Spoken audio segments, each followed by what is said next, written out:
ഈ village cooking ചാനലില്ലേ, അതിനകത്ത് അവരുണ്ടാക്കണ ഓരോ ഫുഡ് ഐറ്റംസ് ഉണ്ടല്ലോ, അത് കാണുമ്പോൾ എനിക്ക് ഭയങ്കര ഒരു തരം ഇതാണ് കേട്ടോ. കാരണം അവരുണ്ടാക്കണ ഓരോ ഫുഡ് ഐറ്റംസ് ഇങ്ങനെ കാണാൻ എന്ത് രസമാണ്.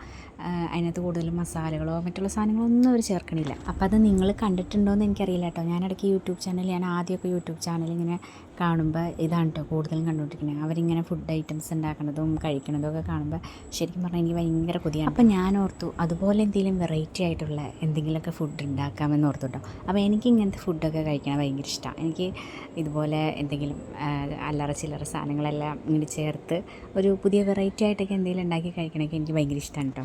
പിന്നെ ഈ ക്യാപ്സിക്കം, പിന്നെ അതുപോലെ ചോളം, ഇതെല്ലാം വെറുതെ ഇങ്ങനെ പുഴുങ്ങി കഴിക്കണേക്കാളും നല്ലത് ഇതുപോലെ എന്തെങ്കിലും വെറൈറ്റി ഒക്കെ ആയിട്ട് ഉണ്ടാക്കി കഴിഞ്ഞാൽ ഒരു നല്ലൊരു ടേസ്റ്റും കൂടി ഉണ്ടാവുമല്ലോ. ഇടയ്ക്ക് വല്ലപ്പോഴൊക്കെ ഇങ്ങനെയൊക്കെ ഉണ്ടാക്കണം എന്നല്ലാണ് കേട്ടോ. കാരണം പിള്ളേരും വെറൈറ്റി ആയിട്ടൊക്കെ എന്തെങ്കിലുമൊക്കെ കഴിക്കട്ടെ. പിന്നെ ഈ ക്യാപ്സിക്കം വെച്ചും കൊണ്ട് എനിക്കങ്ങനെ ഒലത്തി കഴിച്ചാൽ നല്ലതാണെന്നൊന്നും എനിക്കറിയില്ല കേട്ടോ. കാരണം ഞാനതങ്ങനെ ഒലത്തി കഴിച്ചിട്ടില്ല. അപ്പോൾ ഇത് കിട്ടുകയാണെങ്കിൽ ഞാൻ കൂടുതലും ഇങ്ങനത്തെ എന്തെങ്കിലുമൊക്കെ അല്ലറ ചില്ലറ തട്ടിക്കൂട്ടൽ പരിപാടികളൊക്കെയാണ് ചെയ്യാറ്. അപ്പോൾ ഇതിനാവശ്യമുള്ള സാധനങ്ങൾ എന്തൊക്കെയാണെന്ന് ഞാൻ പറയാം കേട്ടോ. കുറച്ച് ചിക്കനാണ് എടുത്തിട്ടുള്ളൂ, ചിക്കൻ പാർട്സാണ്. പിന്നെ നമ്മുടെ തക്കാളി, പച്ചമുളക്, നമ്മളെല്ലാം വെളിച്ചെണ്ണയിലിട്ട് വഴറ്റുകയാണ് കേട്ടോ. പിന്നെ ചീര, അപ്പച്ചി എന്നോട് പറഞ്ഞത് അത് തഴുതാമയാണ് കേട്ടോ ആണെന്നാണ് കേട്ടോ. എന്തോ ഒരു ചീരയാണ്, എന്തായാലും നല്ല ചീരയാണ് കേട്ടോ. അത് കഴിക്കാൻ നമ്മൾ കടയിൽ നിന്ന് വാങ്ങിച്ച ചീരയാണ് കേട്ടോ. അപ്പോൾ എല്ലാം ഈ ചീരയും പച്ചമുളകും തക്കാളിയും അതുപോലെ തന്നെ വെളുത്തുള്ളി, ചുമന്നുള്ളി, കൊല്ലമുളക്, ഇതെല്ലാം കൂടി നമുക്ക് വെളിച്ചെണ്ണയിലിട്ട് എല്ലാം വെളിച്ചെണ്ണയിലിട്ടൊന്ന് വഴറ്റിയെടുക്കണം കേട്ടോ. ഞാൻ മറ്റേ ചോളം ജസ്റ്റ് ഒന്ന് വേവിച്ചെടുത്തായിരുന്നു കേട്ടോ ആവിയിലിട്ട്. എന്നാലാണ് അത് ഒന്നുകൂടി നന്നായിട്ട് വേണമല്ലോ. അപ്പോൾ ഞാൻ എന്തായാലും അതൊന്നും ആവിയിൽ കയറ്റി ജസ്റ്റ് ഒന്ന് വേവിച്ചെടുത്തായിരുന്നു കേട്ടോ.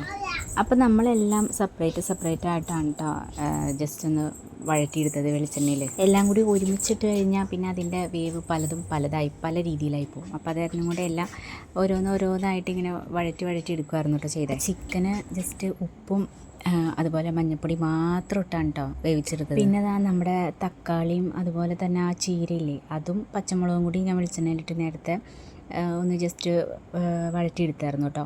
എന്നിട്ട് ഞാനത് ചൂടാറാൻ വെച്ചേക്കുമായിരുന്നു. അത് കഴിഞ്ഞതിന് ശേഷമാണ് നമ്മുടെ ഒരു 3-4 അല്ലി വെളുത്തുള്ളിയും അതുപോലെ ഒരു ചുമന്നുള്ളി, അത് രണ്ടും കൂടിയും ഒന്ന് ചൂടാക്കി എടുക്കുക കേട്ടോ. അപ്പോൾ നന്നായിട്ട് തെറിക്കണ്ട കേട്ടോ, വെളിച്ചെണ്ണ ഇങ്ങനെ തെറിക്കുന്നുണ്ട്. അപ്പോൾ തന്നെ ഞാൻ കുറച്ച് അങ്ങനെ പിന്നെ നമ്മുടെ ഈ ഒന്ന് വറുത്തെടുത്ത ആ പച്ചമുളക് മാത്രം ഒഴിച്ച് ബാക്കി എല്ലാ സാധനവും നമ്മൾ മിക്സിയിലിട്ടൊന്ന് കറക്കി എടുക്കുക കേട്ടോ. പച്ചമുളക് നമ്മൾ ചേർത്തിട്ടില്ല കേട്ടോ. പച്ചമുളക് നമ്മൾ ലാസ്റ്റ് ഇങ്ങനെ ഇട്ട് കൊടുക്കാൻ വേണ്ടിയിട്ടാണ് കേട്ടോ വച്ചേക്കണേ. ബാക്കിയുള്ള ഐറ്റംസ് എല്ലാം നമ്മൾ കുറച്ച് ഉപ്പ് ചേർത്തിട്ട് ഒന്ന് അരച്ചെടുക്കുക കേട്ടോ. ഈ ഒരു മസാല ഉണ്ടല്ലോ നല്ല അടിപൊളിയായിരുന്നു കേട്ടോ. ഞാൻ വിചാരിച്ചത് ഇതുണ്ടാക്കി കഴിഞ്ഞിട്ട് ഇനി കഴിക്കാൻ പറ്റാണ്ടാവുമോ എന്നൊക്കെ ഓർത്ത് പേടിച്ചു കേട്ടോ. പക്ഷേ ഇത് ഉണ്ടാക്കി കഴിഞ്ഞപ്പോൾ ഭയങ്കര ടേസ്റ്റ്, അടിപൊളിയായിരുന്നു കേട്ടോ. അപ്പോൾ അത് നമ്മൾ അരച്ചെടുത്തതിന് ശേഷം പിന്നെ നമ്മൾ ആ ചട്ടിയിലേക്ക് ബാക്കി വന്ന കുറച്ച് ആ എണ്ണ ഉണ്ടാവുമല്ലോ, ആ എണ്ണയിലേക്ക് കുറച്ച് മസാലപ്പൊടിയും പിന്നെ കുറച്ച് കുരുമുളക് പൊടിയാണ് കേട്ടോ ഇട്ടത്. ഇത് രണ്ടും കൂടി ഇട്ടിട്ട് നമുക്ക് ജസ്റ്റ് നന്നായിട്ടൊന്ന് ചൂടാക്കി എടുക്കാം. ആ പച്ചമണം ഒന്ന് മാറണമല്ലോ, അങ്ങനെ ജസ്റ്റ് ഒന്ന് ചൂടാക്കി എടുക്കണം കേട്ടോ. അങ്ങനെ ചൂടാക്കി എടുത്തതിന് ശേഷം നമ്മുടെ ഐറ്റംസ് ഓരോന്നിങ്ങനെ ചേർത്ത് കൊടുക്കാം കേട്ടോ. നമ്മുടെ ക്യാപ്സിക്കം, അതുപോലെ തന്നെ നമ്മുടെ ചോളം, പിന്നെ ചിക്കൻ, അങ്ങനെ ഇതെല്ലാം കൂടി ചേർത്ത് കൊടുക്കാം കേട്ടോ. പിന്നെ അത് കഴിഞ്ഞതിന് ശേഷം ഈ മസാലയാണ് എല്ലാം മാറ്റിമറിക്കണേ. ടേസ്റ്റൊക്കെ കൊണ്ടുവന്നത് ഈ മസാലയാണ് കേട്ടോ. അങ്ങനെ ഈ മസാലയും കൂടി ചേർത്ത് നന്നായിട്ട് മിക്സാക്കിയതിന് ശേഷം പിന്നെ വേറൊരു സാധനം കൂടി ഉണ്ട് കേട്ടോ. നമ്മുടെ പച്ചമുളക് ഇട്ടു.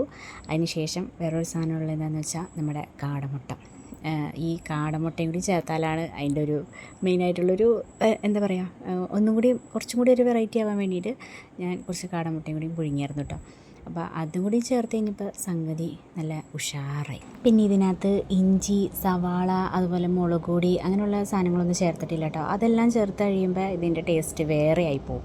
ഇതിപ്പോൾ ഇത്രയും സാധനങ്ങളൊക്കെ ചേർത്താണ് കൊണ്ട് തന്നെ ഇതിന് അത്യാവശ്യം ടേസ്റ്റും ഉണ്ട്. പിന്നെ പിള്ളേർക്ക് കഴിക്കാനാണെങ്കിലും കുഴപ്പമില്ല. അപ്പോൾ നമ്മൾ ഈ ഗ്യാസിൻ്റെ ഇതൊക്കെ ഉള്ളവർക്കാണെങ്കിൽ ഈ വെളുത്തുള്ളി ചേർത്തിട്ടുണ്ടല്ലോ, അപ്പോൾ അത് കാരണം കൊണ്ട് ഇപ്പോൾ ഇഞ്ചി ചേർത്തില്ലെങ്കിലും വെളുത്തുള്ളി ചേർത്തിട്ടുള്ള കാരണം കൊണ്ട് കുഴപ്പമില്ല.